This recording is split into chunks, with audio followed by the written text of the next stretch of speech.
I heard a couple different times from a couple different people that an old goat farmer got hung off the bridge for some reason, and they went back the next day to check his body, and it was gone, but he was dead the day before. One night it was real late and we drove out there. It was pitch black, and he slowed down as we went over the bridge, and I could just hear the goat feet just walking across the bridge, clank, clank, clank. Kind of camped under the bridge and waited for a while. I think I was there about 30-45 minutes. Kind of the air got real still. This like cold, like eerie feeling would just kind of like pass through me, kind of set me off a little bit.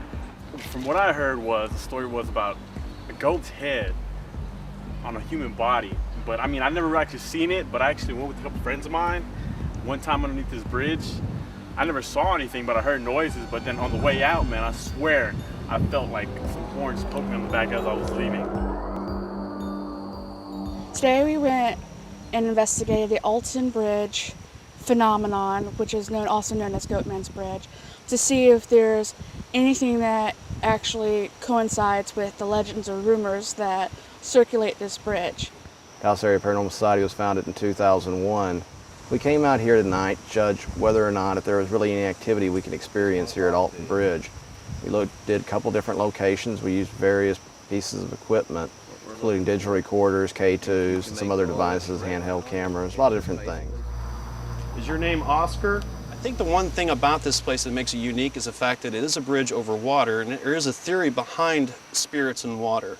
It is said that spirits cannot cross water, therefore, being the rustic old bridge that it is and the fact that it's been here for quite some time, I think that's why we may in fact run into paranormal activity because of that theory. Do you have a problem with there's no record of you ever being here? Do you know why that is? Did they take you out of the records from this area? We've been here. I will probably be going over somewhere between 4 and 5 hours of audio evidence, and I will see what we find. Something was moving. Tracing it all the way from back there. We're going to go through the evidence, we'll see what we got, maybe we picked up on something, and maybe we can actually use that to prove whether or not something's going on here. I'd heard some of the legends before from some people that I knew, and I didn't have any personal experiences. The history behind it is wonderful, and I know that there is a lot of legends and stories behind it, and of course at this point it looks like it is going to remain a legend.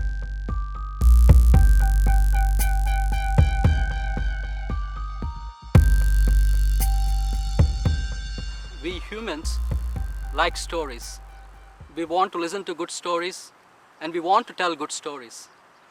When I first heard of the Goatman legend, I knew that it was not plausible. Some urban legends do have extraordinary claims, but how factual are these urban legends?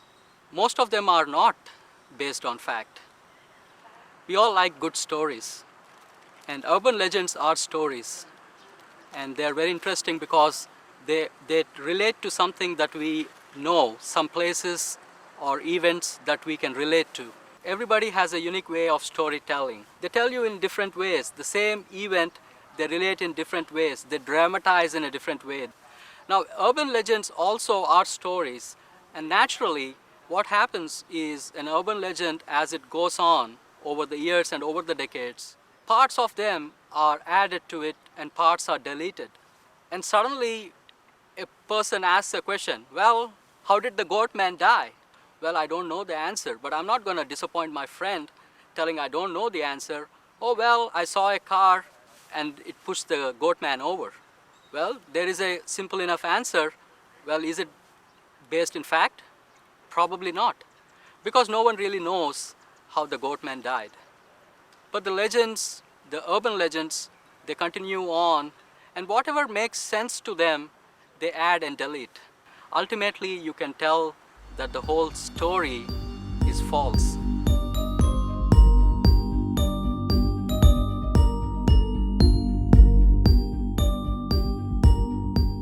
In the beginning, quite honestly, thought that this was nothing more than folklore. On the other hand, there is some sort of paranormal activity. The ASUP was founded almost 40 years ago in New York City.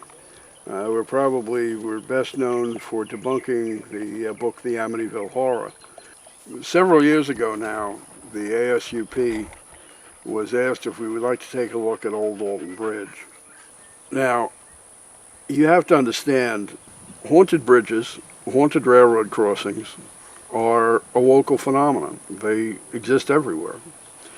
And in looking at the original folklore, we could see how some of the information that we gleaned about Old Alton Bridge was being duplicated not that far away at another old bridge. People do create video clips and the like that make all sorts of claims. They say that someone was hung from the bridge in the 1870s. That would be a pretty good trick considering the bridge was built in 1887. They say that someone was pushed off the side of the bridge.